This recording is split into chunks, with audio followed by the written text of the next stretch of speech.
नमस्कार। जरा सोचिए, क्या किसी एक आदर्श के लिए अपनी पूरी जिंदगी को दांव पर लगा देना सही है? प्रेमचंद की एक बहुत ही पावरफुल कहानी है, आहुति। ये कहानी हमें सीधे इसी सवाल के सामने लाकर खड़ा कर देती है। तो चलिए, आज भारत के स्वतंत्रता संग्राम के उस दौर में चलते हैं और समझते हैं कि त्याग का असली मतलब आखिर होता क्या है। कहानी की शुरुआत होती है एक खत से। ये खत लिखा है एक नौजवान स्टूडेंट विश्वंभर ने, और इसमें वो एक ऐसे फैसले के बारे में बताता है जो उसकी पूरी जिंदगी को बदलने वाला है। बस यहीं से इस कहानी का जो सेंट्रल कॉन्फ्लिक्ट है वो जन्म लेता है। तो सवाल ये है कि विश्वंभर ने आखिर ऐसा क्या चौंकाने वाला फैसला ले लिया था? चलिए जरा उस घटना को देखते हैं जो इस पूरी कहानी को आगे बढ़ाती है। तो देखिए, सिचुएशन कुछ ऐसी है। एक तरफ है विश्वंभर, यूनिवर्सिटी का एक बहुत ही होनहार लेकिन गरीब छात्र जो स्कॉलरशिप पर पढ़ रहा है। और वो क्या करता है, स्वतंत्रता आंदोलन में वॉलंटियर बनने के लिए अपनी पढ़ाई ही छोड़ देता है। और वो भी कब? अपने फाइनल एग्जाम से ठीक पहले। अब इस पर उसके अमीर दोस्त आनंद का रिएक्शन आता है। वो गुस्से में है और इसे सरासर हिमाकत यानी बेवकूफ़ी कहता है। ये है आनंद का नजरिया। वो इसे एक तरह से ताना मारते हुए कहता है, मतलब जहां विश्वंभर को एक महान उद्देश्य दिख रहा है, वहीं आनंद को लगता है कि उसका दोस्त बस ख्याली पुलाव पका रहा है, खुद को बहुत बड़ा समझ रहा है। अब यहीं से कहानी का असली मजा शुरू होता है, इन दो दोस्तों की टक्कर में। ये दोनों दोस्त असल में दो बिल्कुल अलग अलग सोच, दो अलग अलग दुनियाओं को दिखाते हैं। एक तरफ प्रैक्टिकलिटी और दूसरी तरफ आइडियलिज्म। और ये जो टकराव है ये यहां बहुत साफ दिखता है। आनंद का लॉजिक क्या है? भाई पहले अपना करियर बनाओ, एग्जाम पास करो, अपनी जिंदगी बर्बाद मत करो, ये लड़ाई लड़ने का कोई फायदा नहीं है। दूसरी तरफ विश्वंभर का मकसद क्या है? राष्ट्र की सेवा करना, अपने सम्मान को बचाए रखना और अपना कर्तव्य पूरा करना।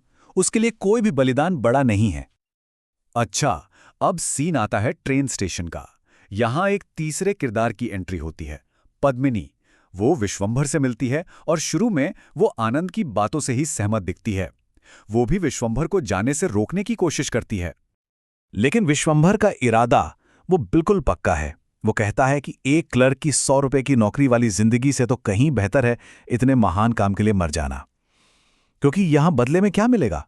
पूरे देश के लिए स्वराज्य। उसके लिए इस आजादी की लड़ाई के सामने नौकरी चाकरी का कोई मतलब नहीं है, भले ही कीमत जान देकर चुकानी पड़े।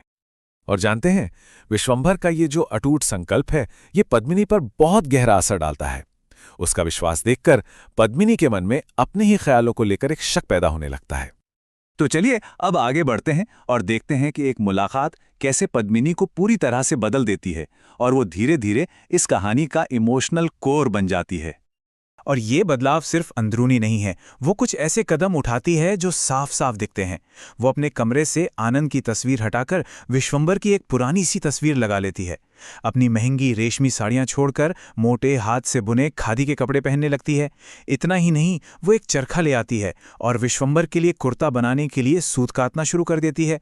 और वो स्वराज्य भवन भी जाने लगती है, आंदोलन की हर खबर पर नजर रखती है।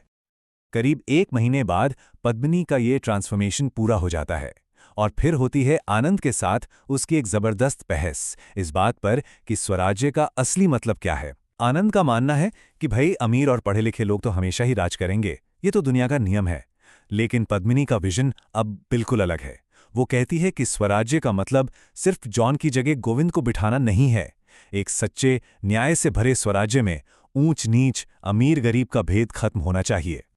उनकी ये बहस चल ही रही होती है कि तभी कांग्रेस बुलेटिन से एक खबर आती है, विश्वंभर को गिरफ्तार कर लिया गया है और उसे 2 साल जेल की सजा सुनाई गई है। यह सुनकर आनंद की प्रतिक्रिया क्या होती है? वो कहता है, जिंदगी खराब कर डाली। उसके लिए तो ये होना ही था। ये उसके दोस्त की बेवकूफ़ी का एक लॉजिकल अंत था। लेकिन पद्मिनी के लिए ये खबर एक अंत नहीं बल्कि एक नई शुरुआत थी। ये वो पल था जब वो अपने खुद के बलिदान के लिए पूरी तरह से तैयार हो जाती है।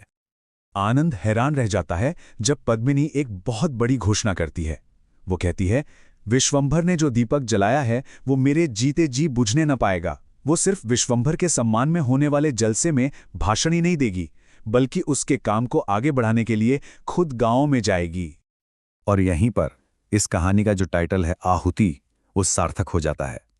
विश्वंभर ने अपनी आज़ादी की आहुति दी, ये सच है, लेकिन पद्मिनी ने उस आग को जलाए रखने के लिए अपने पूरे जीवन, अपने पूरे भविष्य की आहुति दे दी।